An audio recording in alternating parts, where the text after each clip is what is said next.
जिगर और शामली की शादी हुए लगभग 1 साल का वक्त बीता था।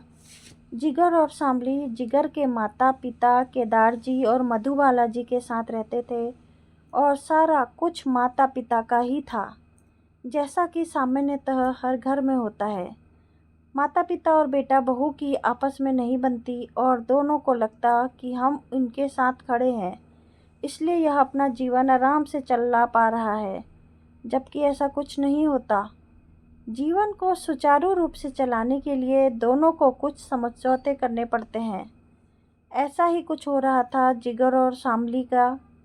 केदार जी और मधुबाला जी के साथ माता पिता बात बात पर जिगर पर शामली को ताना मारते रहते कि यह छत तो तुम्हारे सर पर है, हमारी बदौलत है, नहीं तो तुम्हारी कोई हैसियत नहीं है।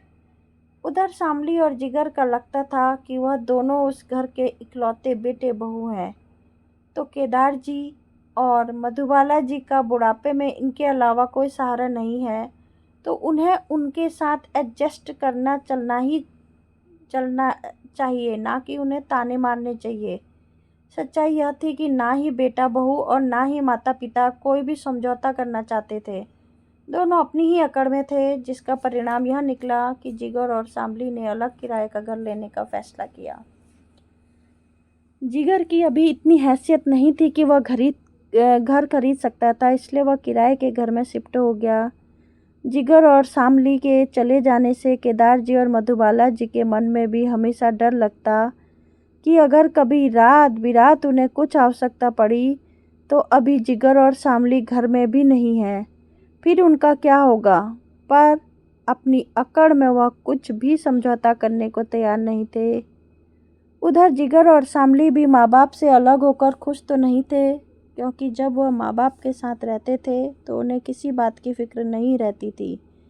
वह पूरी तरह से रिलैक्स रहते थे। उन्हें माता पिता की उनके सर पर उनके माँ बाप का साया था, लेकिन दोनों ने ही अपने अपने अकड़ में अलग घर बसा लिया और अभी भी उनकी अकड़ कम नहीं हुई थी। माँ बाप को लगता कि बेटे बहू की गलत है और बेटे बहू को लगता माँ बाप भी गलत है।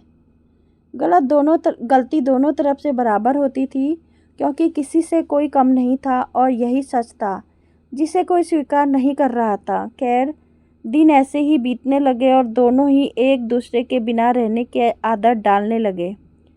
केदार जी और मधुबाला जी ने अब जिगर और शामली को दिखाने के लिए घर में उनकी उम्र के ही एक जोड़े को किराए पर रख लिया था और उससे बहुत अपनापन दिखाते थे। जिगर और शामली पास में ही रहते थे और उन्हें सब कुछ पता था। अब तक जिगर और शामली भी जो कुछ केदार जी की और मधुबाला जी के लिए करते थे, वह सब कुछ घर में रहने वाले किराएदार विवेक और माधुरी करने लगे थे। वह दोनों कुछ ज़्यादा ही अपनापन केदार जी और मधुबाला जी से दिखाने लगे थे और केदार जी और मधुबाला जी भी बहुत खुश थे। उन्हें लगता था कि उनके अपने बहू बेटे को तो उनकी कोई कद्र नहीं थी, लेकिन देखो इन बाहरी लोगों को, जिनका उनसे कोई खून का रिश्ता भी नहीं है, विवेक और माधुरी उनकी कितनी इज्जत करते हैं। मधुबाला जी की अगर थोड़ी सी तबीयत खराब होती तो माधुरी उन्हें घर का कोई काम नहीं करने देती। सब कुछ वह संभाल लेती और उनके सिर पर तेल मालिश वगैरह भी कर देती, जिससे मधुबाला जी को लगता कि उनकी अपनी बहू ने तो उनकी कभी कद्र नहीं की, ना ही कि माधुरी तो कितनी अच्छी है। विवेक भी केदार जी की बहुत मदद करता था और उनके बाहर के ज़्यादातर काम वह संभाल लेता था। विवेक ने केदार जी को बता रखा था कि वह किसी प्राइवेट कंपनी में काम करता है और वर्क फ्रॉम होम करता है, जिससे उसे रात में 8 घंटे काम करने पड़ते हैं और पूरा दिन वह खाली ही रहता है, इसलिए वह केदार जी की मदद कर देता था। केदार जी और मधुबाला जी अब बहुत खुश थे विवेक और माधुरी के साथ, और साथ ही साथ वह जिगर और शामली को एहसास दिलाते कि देख लो, तुम्हें हमारी कदर नहीं, लेकिन हमारी कदर करने वाले इस दुनिया में बहुत हैं। और सच में विवेक और माधुरी उनके लिए बहुत करते थे और वक्त पर किराया भी देते थे। उधर जिगर और शामली जिस घर में किराए में रहते थे, वहाँ भी एक बुजुर्ग जोड़े अनुपम जी और किरण जी का था। उनके बच्चे विदेश में सेटल थे, इसलिए वह दोनों सब अभी भारत में अकेले ही रहते थे। अनुपम जी का सोने चांदी का काम था, यही बताया था उन्होंने। शादी जिगर और शामली को उन्होंने, जिगर और शामली भी उनके साथ काफ़ी घुल मिल गए। शामली दिन भर किरण जी के साथ उनके घर में कामों में उनकी मदद कर देती और शाम में ऑफिस से आने के बाद जिगर भी अनुपम जी से बोलता बतियाता था। उनके साथ पार्क में टहलने चला जाता, उनका कोई काम होता तो कर देता, मार्केट से सामान वगैरह भी ला देता। वह दोनों अनुपम जी और किरण जी को खुश करने के लिए वह सारे काम करते थे जिन कामों को अपने घर में करने से कतराते थे और उनके माता पिता नाराज़ होते थे। वही काम आज खुशी खुशी किसी और के लिए करने में उन्हें थोड़ा भी गुरेज नहीं। वह भी अपने माँ बाप केदार जी और मधुबाला जी को यह दिखाने से पीछे नहीं हटाता कि आप लोगों ने हमारी कद्र नहीं की। देखिए, गैर जिसे हमारा खून का कोई रिश्ता नहीं और वह बुजुर्ग है, पर उन्हें हमारी ज़रूरत है तो हम उनका कितना अच्छा ख्याल रखते हैं। और वह दोनों हमेशा अपने सगे बेटे बहू जैसा प्यार देते हैं। जिगर और शामली और केदार जी और मधुबाला जी का पता नहीं धुन में जी रहे थे और यह साबित करने में लगे थे कि हमें एक नया बेटा बहू और हमें एक नए माँ बाप मिल गए हैं। दिन ऐसे ही गुजर रहे थे। केदार जी और मधुबाला जी विवेक और माधुरी के बहुत करीब आ चुके थे और विवेक और माधुरी उस घर की एक एक बारीकी समझ चुके थे। उधर अनुपम जी और किरण जी भी जिगर और शामली के बहुत करीब आ चुके थे और जिगर और शामली के रग रग से वाकिफ हो चुके थे। अब केदार जी और मधुबाला जी को कोई फिक्र थी तो वह उस उम्र में अकेले हैं और ना ही जिगर और शामली को यह डर सताता था कि वह अभी फाइनेंशियली बहुत अधिक स्ट्रांग नहीं है और उनके ऊपर किसी बड़े का हाथ नहीं है, क्योंकि अनुपम जी और किरण जी उन दोनों के साथ कदम से कदम मिलाकर खड़े थे। और अगर कभी जिगर के पास किराए के पैसे नहीं होते तो वह उसे मोहलत भी दे देते थे, कभी कभी परेशान नहीं करते थे। जिगर और शामली और उनके माँ बाप केदार जी और मधुबाला जी कोई किसी से कम नहीं था और अपनी अपनी ज़िंदगी में सब खुश थे। लेकिन अब उन्हें समझ में आने वाला था कि अपने तो अपने ही होते हैं। विवेक ने केदार जी और मधुबाला जी को अपने झांसे में लेकर उनके सारे प्रॉपर्टी की पावर ऑफ अटॉर्नी बनवा ली थी और अब इस ताक में था कि जल्दी ही वह केदार जी को उल्लू बनाकर उन कागज़ों पर उनके साइन करवा लेगा और उन दोनों को घर से निकाल देगा और सारा कुछ हड़प लेगा। लेकिन केदार जी को अब यह सब कुछ समझ में आने लगा था और वह विवेक और माधुरी पर घर खाली करने का दबाव डालने लगे थे। तो विवेक गुंडागर्दी पर उतर आया था। अब वह दोनों अपना असली रंग दिखा रहे थे। विवेक कोई काम नहीं करता था, उसका काम यही था कि ऐसे अकेले बुजुर्गों को फंसाओ, पहले उनके घर में अपना बनकर घुसो, उनका पूरा विश्वास जीत लो और फिर उनके साथ इतना बड़ा धोखा करो, अच्छी खासी रकम लेकर निकल जाओ या फिर उनका सब कुछ हड़प कर उन्हें ही उनके घर से बेदखल कर दो। केदार जी जब लगातार विवेक को घर खाली करने के लिए बोलने लगे तो विवेक अपनी ही औकात पर उतर आया और उसने साफ बोला, तुम दोनों बुड्ढे बुड्ढे को यहीं मारकर गाड़ दूंगा, किसी को कुछ पता भी नहीं चलेगा। यही है, यहाँ है ही कौन तुम्हारा और तुम्हें कौन पूछने वाला है, हमसे उलझना भारी पड़ जाएगा। केदार जी को कुछ समझ में नहीं आ रहा था, वह बुरी तरह से फंस चुके थे। माधुरी भी वहीं बैठकर मुस्कुरा रही थी। मधुबाला जी अपने कमरे में आराम कर रही थी क्योंकि उनके घुटने में दर्द था, लेकिन उन्हें सब कुछ सुनाई पड़ रहा था और उन्हें समझ में आ चुका था कि बहुत गड़बड़ हो चुकी है। माधुरी प्यार मोहब्बत से मधुबाला जी का फ़ोन भी उनसे ले लिया था किसी काम के बहाने, इसलिए वह चाहकर भी जिगर को फ़ोन नहीं कर सकती थी। लेकिन फिर भी हिम्मत करके वह बिल्कुल धीरे से बिना आवाज़ की उठी और अपने कमरे में लगे पीछे के दरवाजे से घर की बाहर की ओर निकल गई। किसी को घर में कुछ पता नहीं चला और वह लड़खड़ाती हुई जिगर के घर पहुंची और उसे जाकर सारी बात बताई। सब कुछ सुनकर जिगर हैरान हो गया। ऐसे कैसे उसके माता पिता को कोई धमकी दे सकता है। उसने माँ को शामली के पास बैठाया और तुरंत ही अपने 2-3 दोस्तों को फ़ोन किया और घर से निकल गया और जल्दी से अपने पापा के पास पहुँच गया। विवेक वहाँ केदार जी को हड़का रहा था कि जिगर घर के अंदर घुसा और सीधा विवेक का कॉलर पकड़ लिया और बोला, हिम्मत कैसे हुई तेरी मेरे पापा से ऐसे बात करने की? अकेला समझ रखा है क्या उनको? उनका बेटा भी जिंदा है, पास में ही रहता हूँ तो क्या हुआ? तेरी इतनी औकात कि मेरे ही घर में आकर मेरे माँ बाप के साथ बदतमीजी करेगा? हाथ पैर तोड़ दूंगा तेरे। चुपचाप अपना सामान बांध और अभी का अभी निकल मेरे घर से, वरना तेरा वह हर्ष करूँगा कि तुझे समझ में भी नहीं आएगा।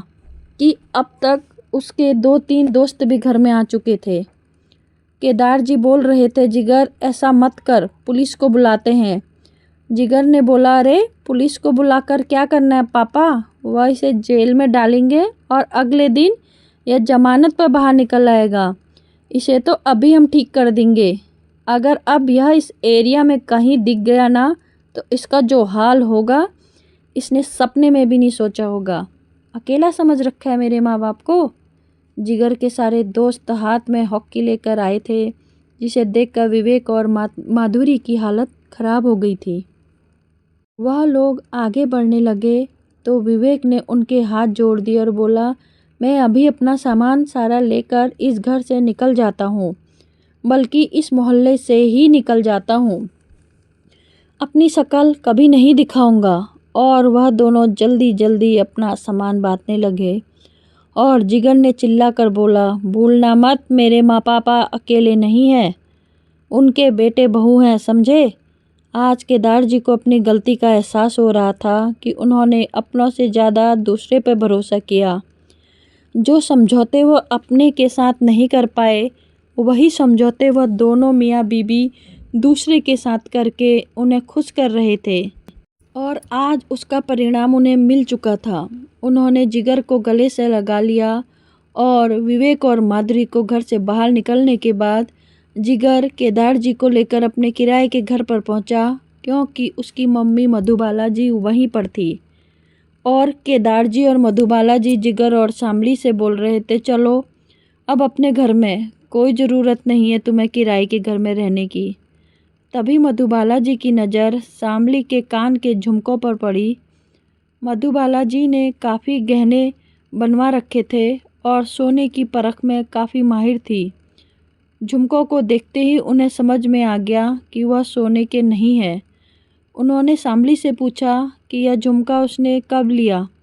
शामली ने बोल दिया कि आप हमेशा अपने झुमके दिखाकर मुझे ताना माना करती थी। यह देखो, तुम्हारे पापा ने मुझे फर्स्ट मैरिज एनिवर्सरी पर यह गिफ्ट दिया था। बहुत हैवी झुमके थे, सबकी पत्तियों के ऐसे नसीब नहीं होते। मुझे बहुत बुरा लगता था, आप हमेशा मुझे अपने गहनों के कलेक्शन दिखाकर मुझे ताना मारा करती थी। क्योंकि जिगर ने अभी तक मुझे कुछ भी नहीं दिया था, इसलिए जब मैं यहाँ आई तो अनुपम अंकल और किरण आंटी ने मुझे यह सोने के झुमके बनाकर दिए, क्योंकि यह काफ़ी महंगे हैं और हम इतना पैसा एक साथ नहीं दे सकते, तो हम थोड़े थोड़े करके उनके पैसे चुका रहे हैं। लगभग 15,000 चुका दिया है, क्योंकि एक साथ पैसे देकर तो हम जेवर नहीं खरीद सकते और मुझे ऐसे झुमके चाहिए थे। सुनकर मधुबाला की हैरान हो गई और शामली से बोली, जैसे हमें विवेक और माधुरी को बेटा बहू बनाकर एक भ्रम में जी रहे हैं ना, क्योंकि हमने अपने से ज़्यादा दूसरों पर भरोसे किया, वैसे ही तुम लोगों के साथ हो रहा है।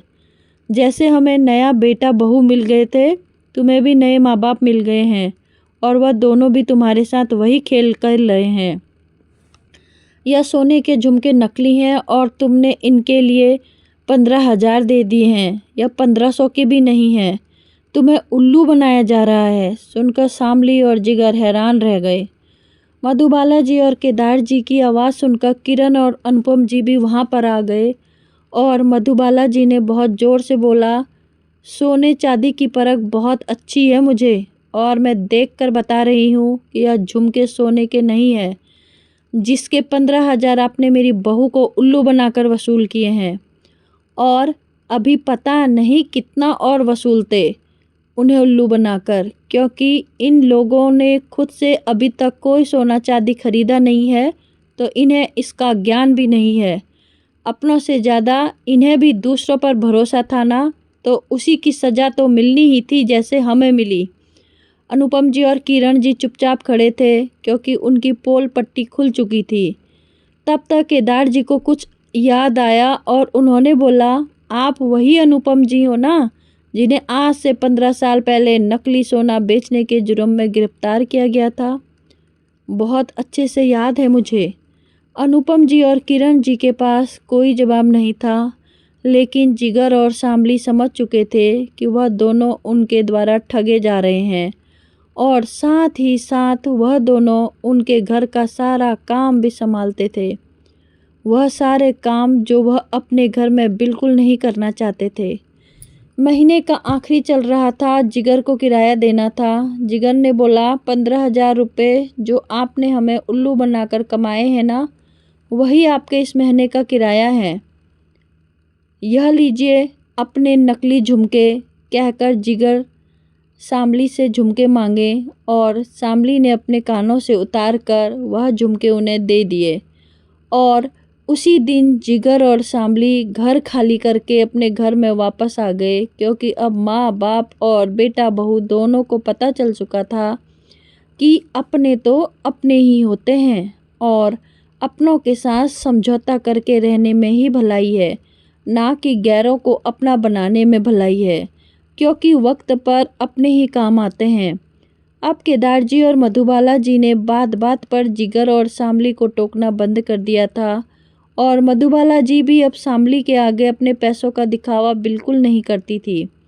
शामली और जिगर भी अपने अंदर काफ़ी सुधार ला रहे थे, और माँ बाप के उन आदतों को अपने अंदर शामिल करने की कोशिश कर रहे थे जो उनके माँ बाप उनसे उम्मीद करते थे, क्योंकि दोनों में भी इसका अंजाम भुगत लिया था, और अब वापस एक साथ रहने लगे थे, पर इस बार पूरे प्यार मोहब्बत के साथ।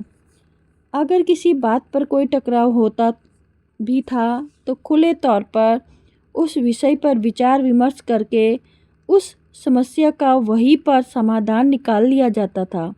पर अब एक दूसरे से अलग होने का वह लोग सोच भी नहीं सकते थे, क्योंकि इसका अंजाम वह भुगत चुके थे। दोस्तों, अगर आपको मेरी ये कहानी अच्छी लगती है तो चैनल को लाइक से सब्सक्राइब कर मुझे भी अपना प्यार दीजिए। Thank you so much for listening my story.